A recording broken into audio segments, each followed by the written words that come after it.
Why do some British people regret leaving the EU? To answer that, let's rewind to June 23, 2016. This was a day of monumental significance in the United Kingdom, the day of the Brexit referendum.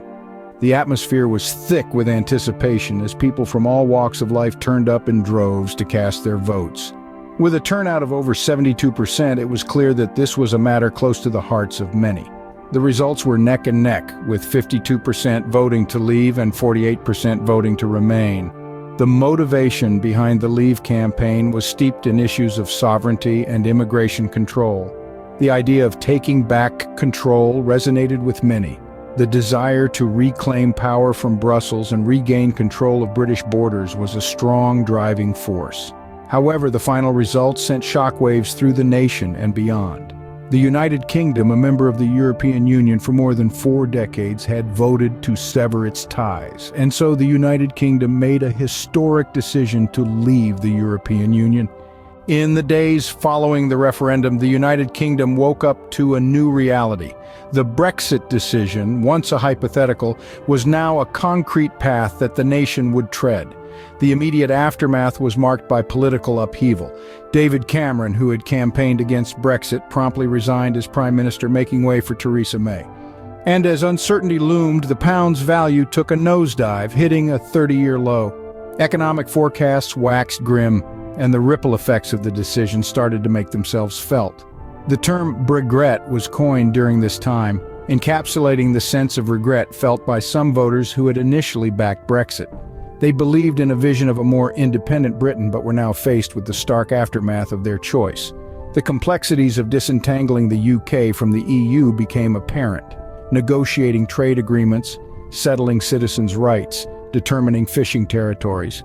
The list of challenges was long and daunting. Brexit was turning out to be a more complicated process than many had anticipated.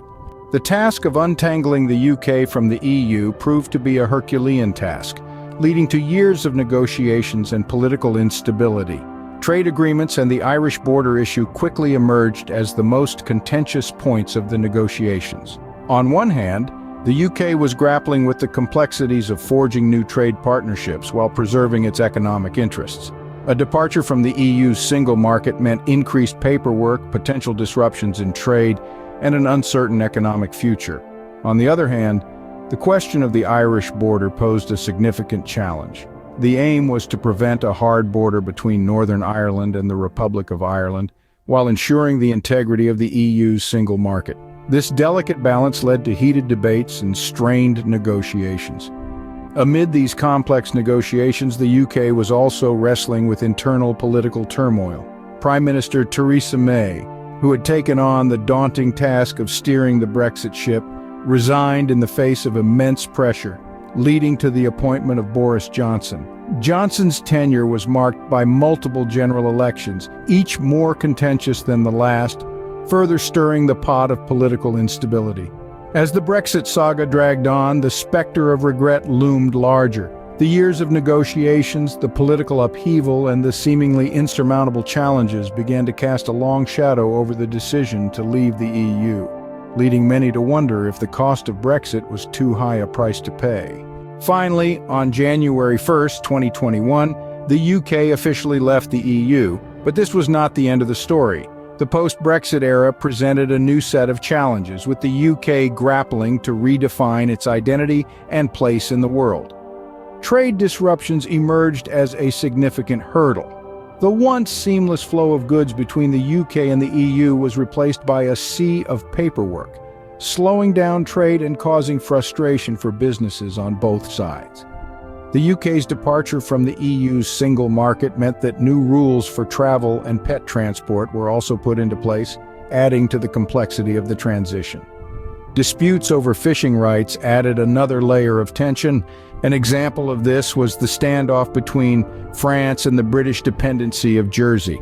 France threatened to cut off Jersey's power supply over a disagreement about fishing licenses, highlighting the sensitivity of the issue and its potential to trigger international disputes. Another ripple effect of Brexit was the renewed call for Scottish independence. The idea of breaking away from the UK gained traction among Scots who were unhappy with Brexit, further deepening the divisions within the country. The potential long-term economic impacts of Brexit are still being evaluated. Some forecasters predict a decline in the UK's economic growth, while others argue that the UK can prosper outside the EU. Only time will tell which of these predictions will come to fruition. While some still celebrate the UK's newfound sovereignty, others look back with regret at what might have been.